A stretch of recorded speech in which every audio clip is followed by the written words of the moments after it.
Hello, ladies and gentlemen, and welcome to another episode of Rams History. And today's topic will be the English Civil War. Now, monarchy is the predominant form of government across Europe at this time, with the notable exception of the Netherlands, which were a republic. And the question sort of facing England is, what type of monarchy will England have? Now, most other European countries, for example, France, Russia, Spain, had what were known as absolute monarchs, and that is exactly what the name implies. The monarch has absolute power. The poster boy for absolutism, of course, is Louis XIV, the Sun King of France. He once said, "L'état c'est moi," right? I am the state. Now, England had developed a tradition of parliamentary monarchy, in a sense where the monarch must share power with Parliament, and Parliament had certain powers the monarch did not. Recall, too, that England had documents like the Magna Carta going back into the medieval times, which placed limits on the power of the king. But now England is facing a challenge. There's a new line of kings in town, and these kings are believers in the concept of divine right. So the question really is, will England remain a parliamentary monarchy or a limited monarchy, or will England also become an absolute monarchy? So we now have a new dynasty in town, the Stuart dynasty. Recall that Queen Elizabeth I, the last of the Tudors, died without children. So when she died, the throne passed to the son of Mary, Queen of Scots, Elizabeth's half-sister. Now, his name was James I, and he was also at the time the King of Scotland. Now, James has some very definite ideas about the power of the king. He is a firm believer in the concept of divine right, so this belief that he is chosen by God to be king. And he's quite skeptical about having to share his power with the Parliament of Great Britain. Now, to the extent that most Americans today think about King James, if at all, is he's widely remembered in the United States, of course, for the founding of Jamestown, the first very successful English settlement in the New World. And Protestants may know him, too, for the King James Version of the Bible, which was adopted during his reign and is actually still in use today. And one of the major events rather early in his monarchy was the Gunpowder Plot. This took place in 1605, and it involved a group of English Catholics who were trying to kill the king so they could place a Catholic upon the throne of England. Now, the plot basically consisted of barrels of gunpowder placed in the basement of Parliament, and the plan was that they were going to essentially blow up Parliament and the king along with it. Now, fortunately for James, the plot was discovered and the plotters were arrested. They were later tried with treason and executed by hanging and then being drawn and quartered. Now, the Gunpowder Plot is perhaps best remembered today through Guy Fawkes. He was one of the plotters who was arrested and executed for his role in the plot. But his visage today has become rather famous as a mask, and that's been adopted by many anarchist movements and things around the world. So here we see a caricature of Guy Fawkes being worn at some rally somewhere. But the Gunpowder Plot did contribute to a rise in anti-Catholic sentiment in England that would continue throughout the remainder of James's monarchy and on into that of his son Charles. Now, of course, the ironic thing is that later James would be suspected by many in England of being pro-Catholic. His son Charles actually married a Catholic princess of France. And of course, during the 30 Years' War, James was very hesitant to send any sort of support to the Protestants in Germany. So the ironic thing is that the Gunpowder Plot involved Catholics trying to kill the king, when in fact many of his subjects later suspected that James himself was a little bit too close to the Catholics. Now, as I mentioned, James is a believer in divine right, and he's very hesitant to share power with Parliament. Now, of course, the issue is that only Parliament could authorize the spending of funds. So James got a little bit creative, and he used different types of taxes. In one case, he used customs duties on imports, known as impositions. And he used these funds to allow himself to basically run England without having to summon Parliament. And this caused a lot of resentment among members of Parliament. They were upset that the king was ruling without them.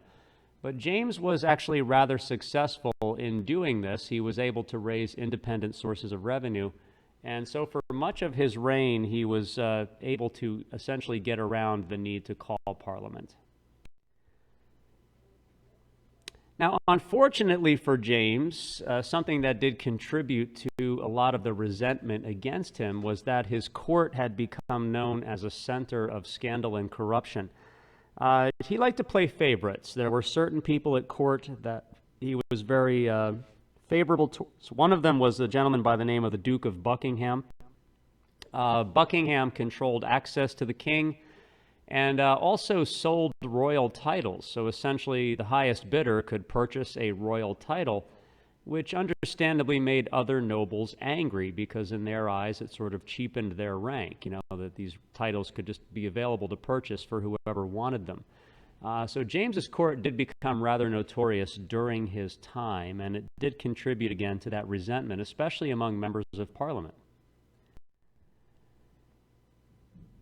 Now, in addition, James had some religious issues during his reign as king.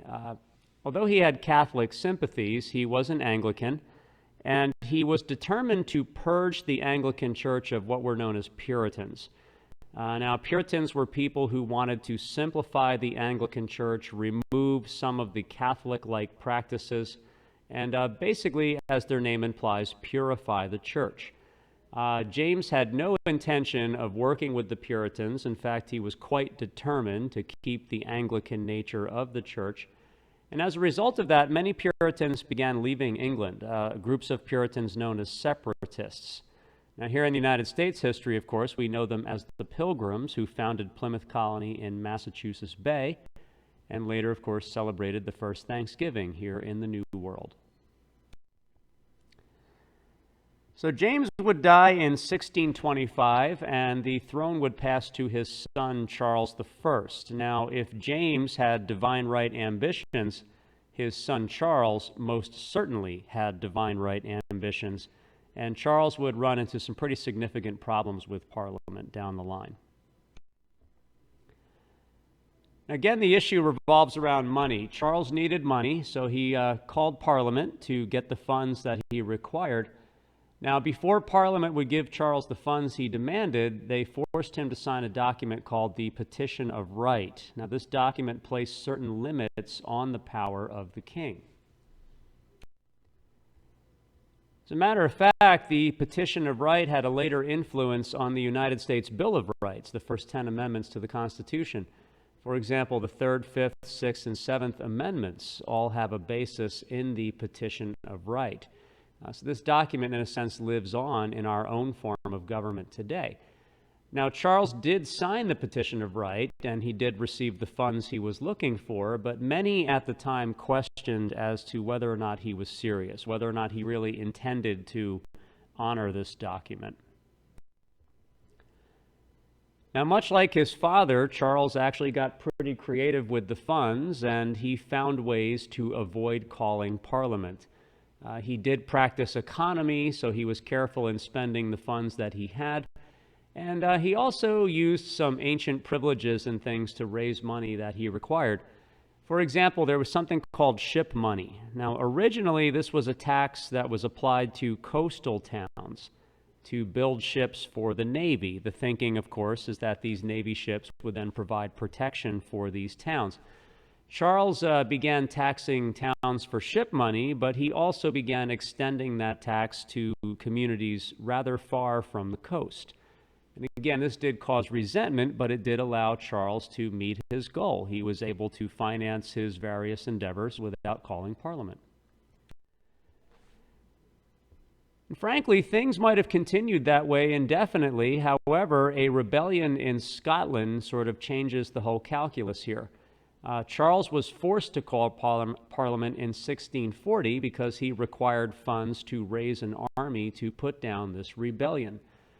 Shortly after Parliament was summoned, it presented the king with a list of demands, in return for which they would grant him the funds he requested. Now, Charles really was not interested in meeting any demands from Parliament, so he actually simply dismissed Parliament. And this has become known as the Short Parliament because it only lasted from April to May of 1640. Now, unfortunately for Charles, his problems persist. The rebellion in Scotland continues, and so Charles reluctantly called Parliament back into session.